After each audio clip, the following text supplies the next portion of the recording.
Gramscismo, uma tese criada pelo filósofo comunista e marxista Antônio Gramsci, que influencia diretamente na nossa política e cultura. A tese fala que para implementar o comunismo em uma sociedade, o melhor caminho é ir alterando a cultura e os valores éticos e morais do seu povo, pois uma sociedade culturalmente e moralmente fraca é muito mais fácil aceitar revoluções. Foi sabendo disso que Antônio Gramsci postulou o conceito de hegemonia cultural, que trata do domínio ideológico de uma classe sobre a outra, trazendo o enfraquecimento do capitalismo, culminando em uma revolução e ditadura comunista. Mas de que forma isso impacta na nossa vida? Toda a inversão de valores existente hoje no Brasil, implantada pela esquerda, é completamente baseada no gramscismo, um plano de poder dos comunistas que vem sendo adotado em vários países da América do Sul, como Brasil, Venezuela, Cuba, Bolívia, Nicarágua e muitos outros. Aqui no Brasil, se tornou mais forte no governo de Fernando Henrique Cardoso, quando permitiu a criação do Fórum de São Paulo, proposto por Lula e Fidel Castro. O golpe comunista vem sendo aplicado na sociedade em etapas.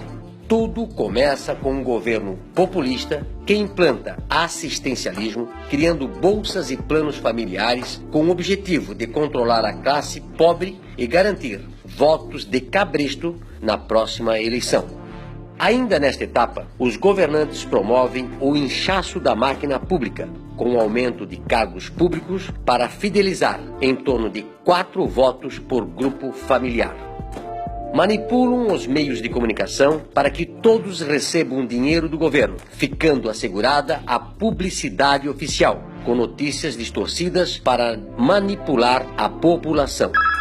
Demonizam as forças armadas, o regime militar, taxando de ditadura, criando uma imagem de inimigo inexistente.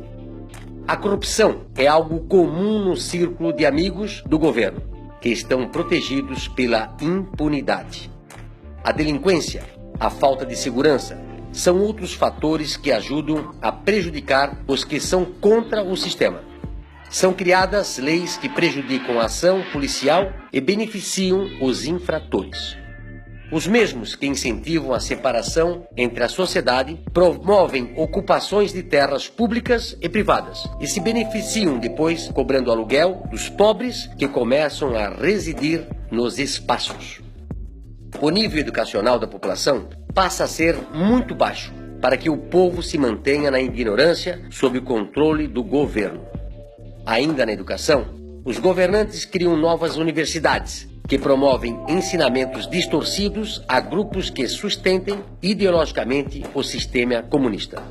Há também um aumento abusivo dos impostos que oneram os trabalhadores, dizendo que esse valor é para redistribuição da riqueza, sendo que, na verdade, servem para manter os luxos do povo que está no governo. A mídia passa a perseguir os empresários nacionais, havendo quebra de muitas empresas e a estatização de outras. Assim, a classe média não consegue se organizar com a oposição. Na segunda etapa, há a destruição da classe média. Ela é culpada pela pobreza dos outros e pela discriminação. Os governantes promovem também várias modificações na Constituição, criando leis como a lei da mordaça, a lei do aborto, da censura, da legalização das drogas. A impunidade aumenta e a criação de apenas 2 partidos, sendo um dominante e o outro de falsa oposição. Já na terceira etapa, há a tomada do poder.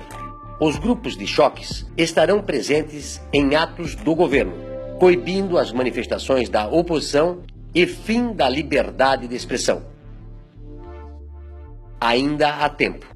Todo esse domínio cultural marxista que está presente no Brasil precisa acabar.